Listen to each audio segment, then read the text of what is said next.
Le 14 février 1644, dans un couvent carmélite de Florence, sœur Catherine-Marie de la Sainte Union vit sa vie basculer à jamais.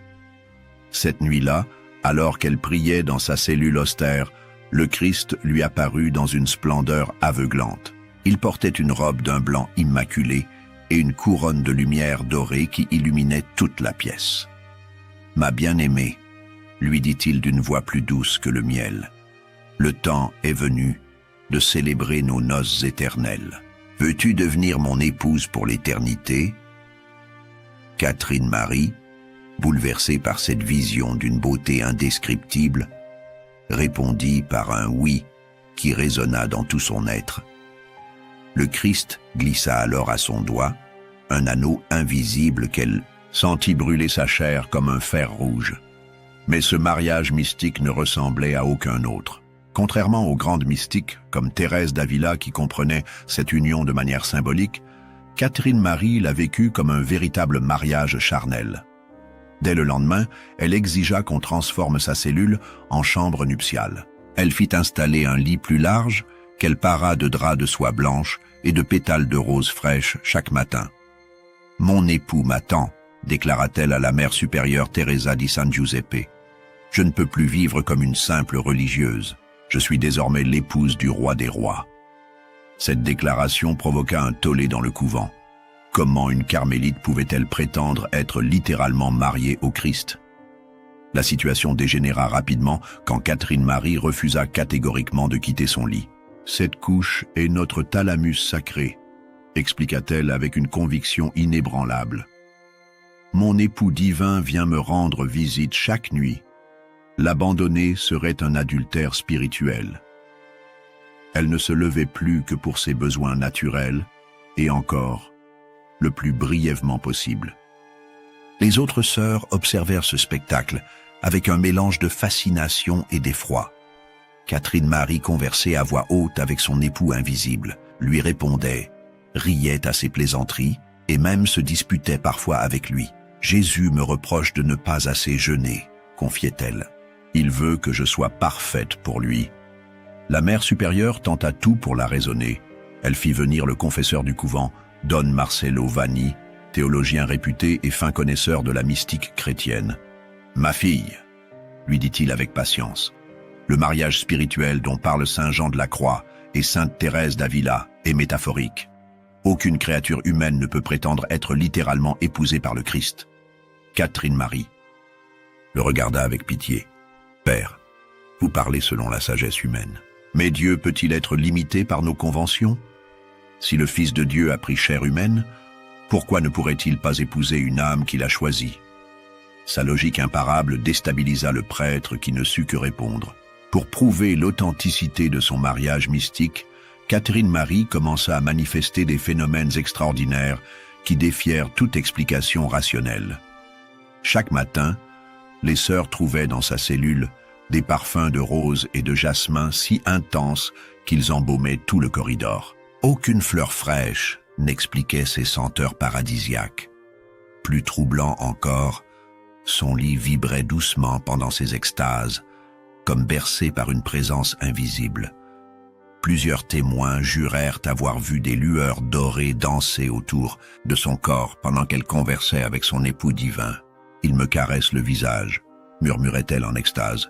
« Ses mains sont plus douces que la soie. » Le vendredi saint 1645, des stigmates apparurent spontanément sur ses mains et ses pieds. Ses plaies cruciformes saignaient abondamment pendant les offices de la Passion, puis se refermaient miraculeusement. Le médecin du couvent, docteur Alessandro Bruni, examina ses blessures sous toutes les coutures. Il ne trouva aucune trace d'automutilation, ni aucune explication médicale à leur formation.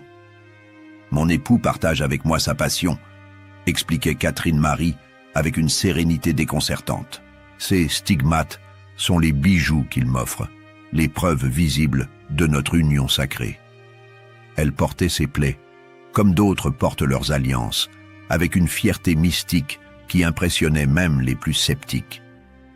La réputation de Catherine-Marie se répandit comme une traînée de poudre dans toute l'Italie. Les uns y voyaient une sainte authentique, les autres une mystique dangereuse. En 1646, l'évêque de Florence, Monseigneur Alessandro Marzi Medici, alerté par ces phénomènes extraordinaires, dépêcha une commission d'enquête. 3 théologiens, 2 médecins et un exorciste examinèrent Catherine Marie pendant des semaines.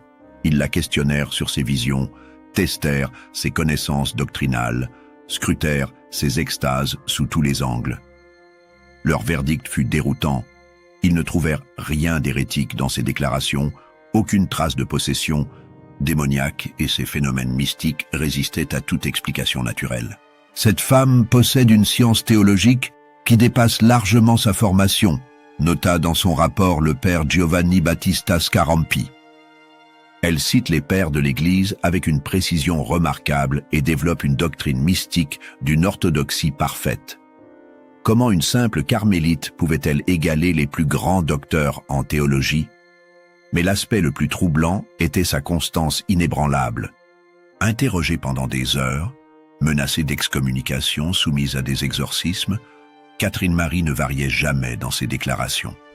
« Je ne peux renier ce que j'ai vécu », répétait-elle avec une tranquillité désarmante. « Mon époux m'a choisi, et notre union est indissoluble. » Catherine Marie commença alors à émettre des prophéties d'une précision terrifiante qui achevèrent de bouleverser ses contemporains. En mars 1647, elle prédit la mort du grand-duc Ferdinand II de Médicis pour le mois d'octobre suivant. « Mon époux me l'a révélé cette nuit », déclara-t-elle. « Le prince quittera ce monde le jour de la Saint-Denis. » Le grand-duc mourut effectivement le 9 octobre, soit exactement à la date annoncée. Elle prédit également l'élection du pape Innocent, 3 mois avant qu'elle ne survienne, ainsi que plusieurs victoires militaires françaises pendant la guerre de 30 ans. Ces prédictions circulaient dans toute l'Europe et atteignaient les cours royales. Le cardinal Mazarin lui-même envoya un émissaire pour connaître son opinion sur l'avenir de la France. « Mon époux me révèle les secrets de l'avenir », expliquait-elle à ses visiteurs ébahis. En tant que son épouse, je partage sa science divine. Ses succès prophétiques renforcèrent considérablement sa crédibilité et attirèrent vers son lit nuptial les plus grands personnages de l'époque. Mais Catherine Marie ne se contentait pas de prophéties politiques. Elle révélait aussi les secrets les mieux gardés de ses visiteurs, lisait dans leurs âmes comme dans un livre ouvert, et prodiguait des conseils spirituels d'une sagesse qui dépassait son âge et sa condition. Comment peut-elle savoir cela? Eux se demandèrent ceux qui la consultaient, troublés par sa clairvoyance surnaturelle. Un phénomène encore plus stupéfiant intrigua les observateurs. Catherine Marie cessait progressivement de se nourrir de nourriture terrestre. Elle ne touchait plus aux repas qu'on lui apportait, se contentant de quelques gorgées d'eau bénite et de parcelles d'hosties consacrées. « Mon époux me nourrit de sa substance divine », affirmait-elle. « L'amour du Christ me sustente mieux que tous les aliments du monde. » Cet inédit mystique dura des années sans que sa santé semble en souffrir. Au contraire, Catherine Marie rayonnait d'une énergie spirituelle extraordinaire. Elle dictait des lettres pendant des heures, recevait des dizaines de visiteurs chaque jour et passait des nuits entières en extase sans montrer le moindre signe de fatigue. Le docteur Bruni était perplexe. « Cette femme défie toutes les lois de la physiologie », confiait-il à ses confrères. « Elle ne consomme pratiquement rien depuis 3 ans. Et pourtant son pouls reste stable, sa respiration régulière et son esprit parfaitement lucide. » Comment expliquer scientifiquement cette survie mystérieuse? Les sœurs du couvent assistaient quotidiennement à ce miracle permanent. Elles voyaient Catherine Marie vivre d'amour et d'eau fraîche, littéralement. « Son époux la nourrit vraiment », murmurait sœur Agnès, la plus âgée de la communauté. « C'est la preuve que son mariage mystique est authentique. » Mais tous n'étaient pas convaincus par ces prodiges.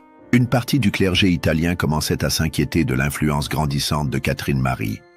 Le père jésuite Giovanni Battista Scarampi publia en 1648 un traité virulent intitulé « Contre les fausses mystiques » qui la visait directement. « Cette femme séduit les âmes par ses prétendus miracles », écrivait-il. « Mais aucune créature humaine ne peut prétendre être l'épouse littérale du Christ. Cette prétention relève de l'orgueil spirituel le plus dangereux. Il accusait Catherine Marie de tromper les fidèles et d'égarer les âmes pieuses par ses divagations mystiques. D'autres théologiens prirent à sa défense avec la même vigueur. Le carme d'Echault. Padre Angelo di Santa Teresa répliqua dans son ouvrage « Les merveilles de l'amour divin ». Dieu peut accorder des grâces extraordinaires aux âmes qu'il choisit.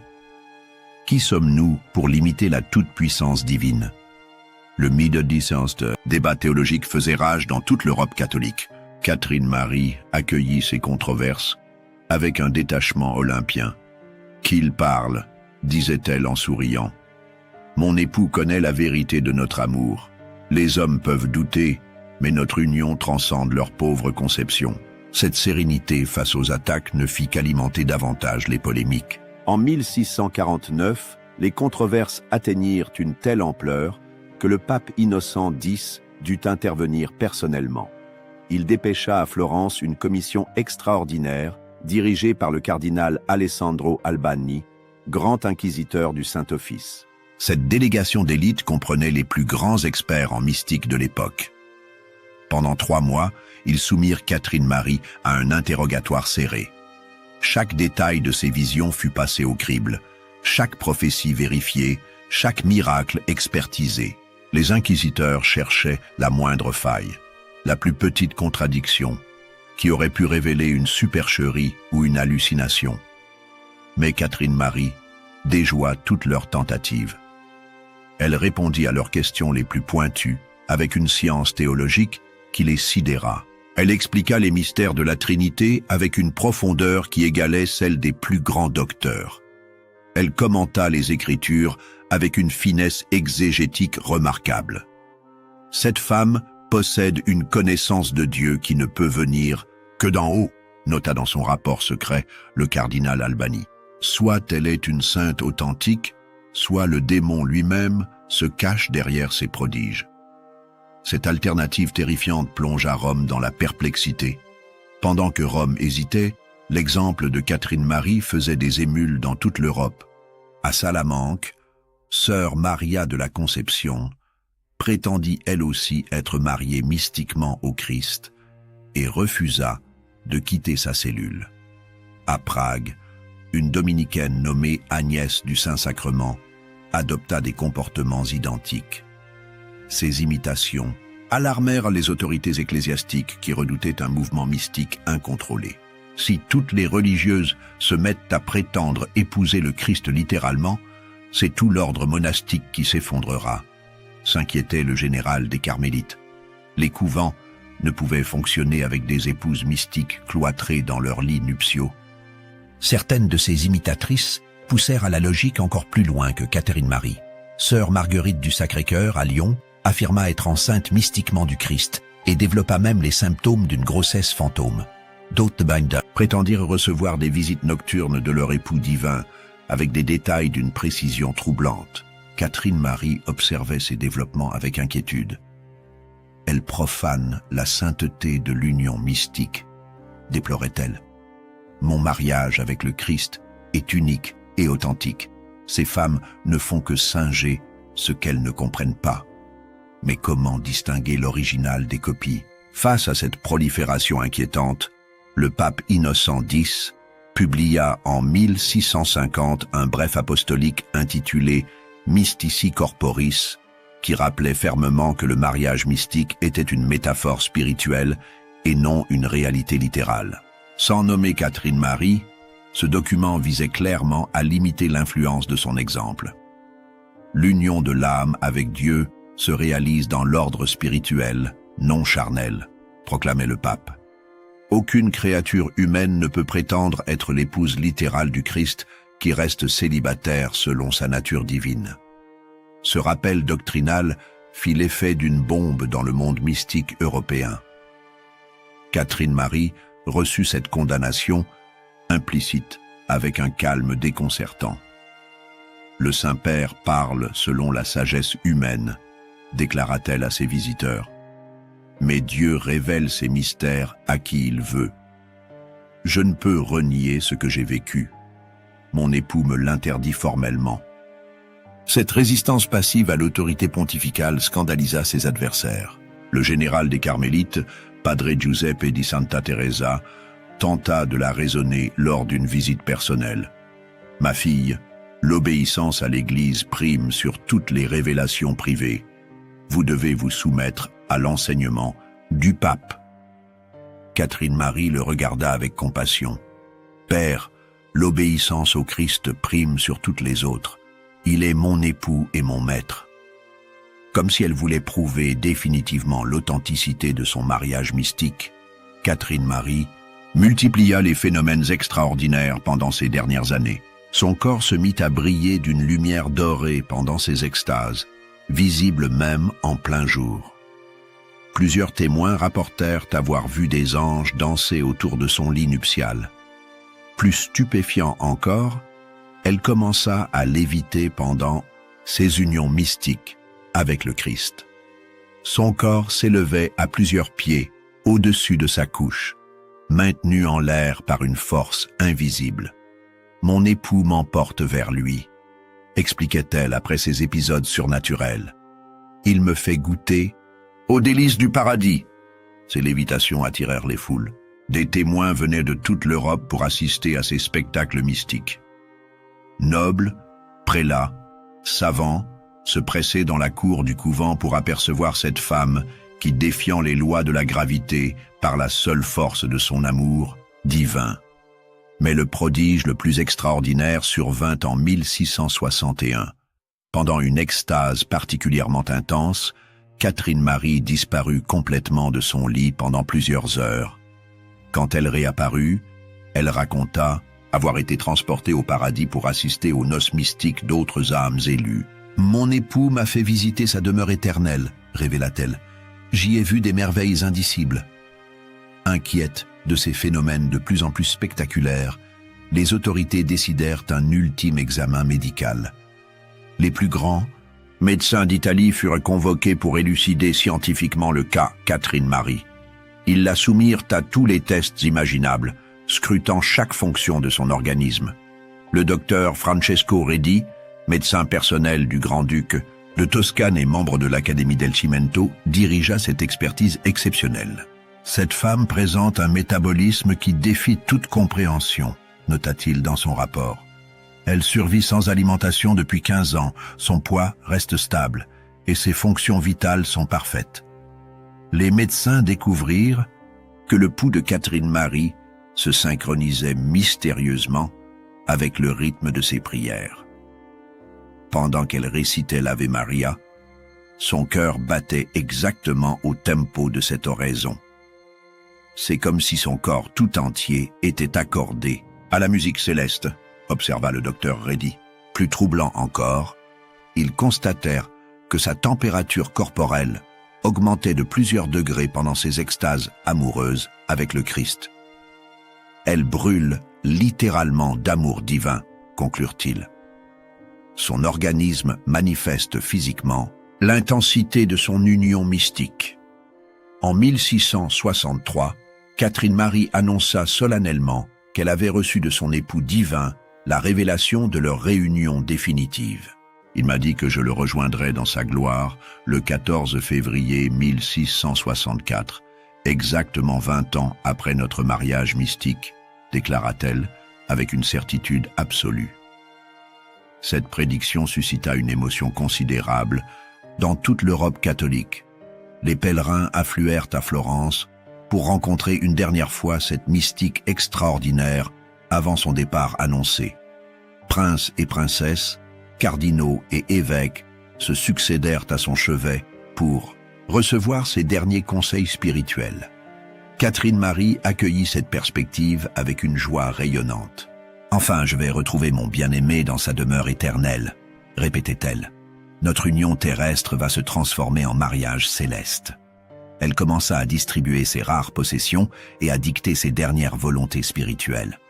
Le grand-duc Cosme III de Médicis vint personnellement lui rendre visite. « Priez pour mon âme quand vous serez auprès du Christ », lui demanda-t-il. Catherine Marie lui promit de ne pas l'oublier dans la gloire.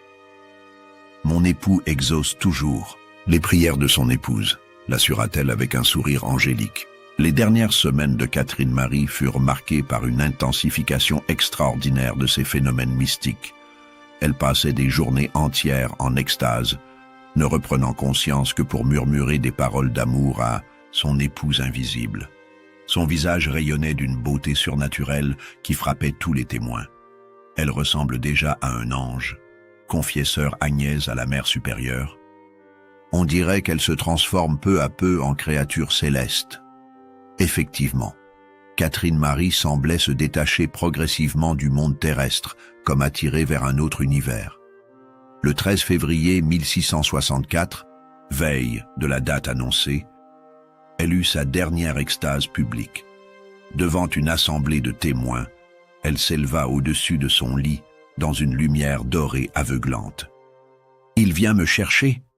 s'écria-t-elle dans un transport de joie. « Mystique, mon époux arrive pour m'emmener à nos vraies noces. » Cette vision dura plusieurs heures, pendant lesquelles Catherine Marie conversa à voix haute avec son époux divin. « Oui, mon bien-aimé, je suis prête, » répétait-elle. « J'ai attendu ce moment toute ma vie. Emmenez-moi dans votre royaume. » Les témoins assistaient, bouleversés, à ces adieux mystiques. Le 14 février 1664, exactement comme elle l'avait prédit, Catherine Marie de la Sainte Union rendit son dernier souffle dans son lit nuptial. Ses dernières paroles furent « Mon époux m'appelle. Je vais enfin partager sa gloire éternelle pour l'éternité. » Elle mourut avec un sourire de béatitude qui resta figé sur son visage. Sa mort provoqua un phénomène inexplicable qui sidéra tous les présents. Au moment précis où elle exhala son dernier souffle, une lumière dorée emplit toute la cellule, accompagnée d'un parfum de rose d'une intensité extraordinaire. Cette luminescence surnaturelle dura plusieurs minutes avant de s'estomper lentement. L'autopsie, pratiquée par le docteur Reddy en personne, révéla un mystère médical insoluble. Le cœur de Catherine Marie était littéralement consumé, réduit en cendres fines, tandis que le reste de son corps demeurait parfaitement intact. « Je n'ai jamais vu un phénomène pareil », avoua le médecin. C'est comme si son cœur avait brûlé d'amour divin. Cette combustion interne localisée défiant toutes les lois de la physiologie acheva de convaincre ses partisans de l'authenticité de son mariage mystique. Son cœur s'est consumé d'amour pour le Christ, proclamèrent-ils. C'est la preuve ultime de leur union sacrée. Mais les prodiges de Catherine Marie ne s'arrêtèrent pas à sa mort. Dès le lendemain de ses funérailles, des miracles commencèrent à se produire sur sa tombe. Les pèlerins qui touchaient à son tombeau rapportaient des guérisons instantanées de maladies incurables. Sœur Lucia, une carmélite aveugle depuis 10 ans, recouvra la vue après avoir prié sur la sépulture de Catherine Marie. « J'ai senti ses mains se poser sur mes yeux », témoigna-t-elle. « Une lumière dorée a jailli, et j'ai retrouvé la vue. » Ce miracle fut le premier d'une longue série qui alimenta la vénération populaire. Plus troublante encore, plusieurs témoins affirmèrent avoir vu Catherine Marie leur apparaître en songe pour les consoler ou les guider. Elle se présentait toujours vêtue d'une robe nuptiale blanche, portant sur la tête une couronne d'or qui rappelait sa condition d'épouse mystique du Christ. Le cardinal Albani, pourtant sceptique de son vivant, fut lui-même témoin d'un prodige troublant. Alors qu'il priait sur la tombe de Catherine Marie, il entendit distinctement sa voix lui murmurer une prophétie sur l'avenir de l'Église qui se réalisa quelques mois plus tard. Cette expérience le bouleversa profondément. Face à l'ampleur des phénomènes rapportés, l'Église se vit contrainte d'ouvrir une enquête officielle en vue d'une éventuelle béatification. Le processus, dirigé par Monseigneur Filippo Visconti, dura 15 ans et interrogea plus de 300 témoins. Les enquêteurs découvrirent que Catherine Marie avait prophétisé avec une précision troublante de nombreux événements survenus après sa mort. Elle avait notamment prédit la peste de Londres de 1665, l'incendie de la même ville en 1666 et plusieurs batailles de la guerre de Hollande avec leurs dates exactes. Plus extraordinaire encore, ils trouvèrent dans ses écrits personnels des descriptions détaillées de villes et de pays qu'elle n'avait jamais visités. Elle décrit Constantinople avec une précision photographique, nota l'enquêteur. Comment une femme cloîtrée toute sa vie pouvait-elle connaître ces détails géographiques? Mais l'élément le plus troublant fut la découverte de ses correspondances secrètes avec des personnalités européennes. Catherine Marie avait prédit par lettres la mort de plusieurs souverains, conseillé des stratégies militaires qui s'étaient révélées victorieuses et influencé des décisions politiques majeures depuis son lit nuptial florentin. Cependant, l'enquête révéla aussi des éléments troublants qui jetèrent le doute sur l'authenticité de ces expériences. Certains témoins rapportèrent des comportements étranges de Catherine Marie, des moments où elle semblait jouer un rôle plutôt que vivre authentiquement ses extases mystiques. Le père dominicain Tommaso Caccini, théologien rigoureux, émit des réserves sérieuses sur la nature de son prétendu mariage mystique. « Cette femme a poussé trop loin la littéralité de l'union avec Dieu », écrivit-il. Sa prétention à être l'épouse charnelle du Christ confine au blasphème, même si ses vertus sont réelles. D'autres experts soulignèrent l'influence probable de ces lectures mystiques sur la forme de ses visions. Catherine Marie avait lu attentivement les œuvres de Thérèse d'Avila et Jean de la Croix avant ses premières extases. Ces descriptions du Christ correspondaient parfaitement à l'iconographie de son époque. Ces doutes empêchèrent finalement sa béatification officielle. En 1685, l'Église conclut que si Catherine Marie avait vécu dans la sainteté, la nature exacte de ses expériences mystiques restait incertaine. Elle fut déclarée vénérable, mais ne franchit jamais l'étape suivante vers les autels. Malgré cette semi-reconnaissance officielle, l'influence de Catherine Marie perdura à travers les siècles. Ses écrits de spirituels, traduits en plusieurs langues, inspirèrent des générations de mystiques. Sa conception radicale du mariage avec le Christ marqua profondément la spiritualité baroque et post-tridentine. Au XVIIIe siècle, les quiétistes français s'inspirèrent de son exemple pour développer leur théologie de l'abandon total à Dieu. Madame Jeanne Guyon elle-même cite Catherine Marie comme un modèle de dépouillement mystique dans ses torrents spirituels. Cette filiation intellectuelle contribua d'ailleurs à maintenir la suspicion officielle.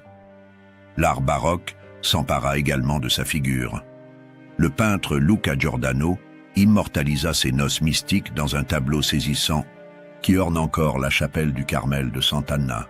On y voit Catherine Marie couchée sur son lit nuptial, recevant l'anneau du Christ en présence de la Vierge Marie et d'un chœur d'anges. Cette œuvre devint rapidement un objet de dévotion populaire. Les pèlerins venaient contempler cette représentation de l'amour mystique poussé à son paroxysme. Certains y trouvaient l'inspiration pour leur propre vie spirituelle. D'autres y voyaient la preuve des dangers de l'exaltation mystique. L'histoire de Catherine Marie continue de diviser les spécialistes entre ceux qui y voient un cas d'hystérie religieuse et ceux qui reconnaissent une mystique authentique. Les psychiatres modernes analysent ces symptômes comme relevant de troubles dissociatifs ou de conversion hystérique expliquant ses extases et ses stigmates. Cependant, les historiens de la spiritualité soulignent que son cas s'inscrit parfaitement dans le contexte de la mystique baroque. Cette époque privilégiait l'expérience émotionnelle directe de Dieu sur la théologie spéculative. Le mariage mystique, thème central depuis Thérèse d'Avila, atteignait avec Catherine Marie une radicalité inédite mais logique. Sa correspondance spirituelle, conservée dans les archives du Carmel, révèle une femme d'une intelligence remarquable et d'une culture théologique étendue. Ses analyses des Écritures et ses commentaires mystiques témoignent d'une spiritualité authentique, même si ses manifestations externes paraissent excessives. La question de l'authenticité de ces expériences reste ouverte. Ses détracteurs soulignent l'aspect théâtral de ces manifestations et l'influence probable de ces lectures sur la forme de ces visions. Ses défenseurs rétorquent que l'authenticité mystique se mesure aux fruits spirituels et Catherine Marie vécut une existence de sainteté héroïque. L'histoire de sœur Catherine Marie de la Sainte Union demeure l'un des cas les plus fascinants et controversés de la mystique chrétienne. Cette femme extraordinaire poussa la logique du mariage spirituel jusqu'à ses ultimes conséquences, transformant une métaphore théologique en réalité vécue avec une intensité qui défie encore notre compréhension. Son refus obstiné de quitter son lit nuptial pendant 20 ans illustre parfaitement les paradoxes de l'époque baroque. Cette période exaltait l'expérience directe du divin, tout en redoutant ses manifestations les plus radicales. Catherine Marie incarna cette tension jusqu'à l'extrême, devenant à la fois un modèle de dévotion mystique et un exemple des dangers de l'exaltation religieuse. Qu'elle ait été une sainte authentique ou une mystique illusionnée, Catherine Marie vécut son amour de Dieu avec une passion absolue qui transcendait toutes les conventions. Son lit devint le symbole d'une époque où l'âme humaine osait encore prétendre épouser l'infini.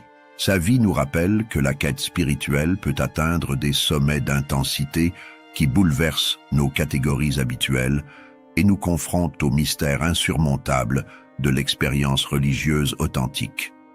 Dans ce couvent toscan du XVIIe siècle, une femme transforma sa cellule en chambre nuptiale divine et vécut jusqu'au bout la logique folle de l'amour mystique. Son histoire, entre sublime et pathologique, continue de nous interroger sur les limites de l'âme humaine dans sa rencontre avec l'absolu divin.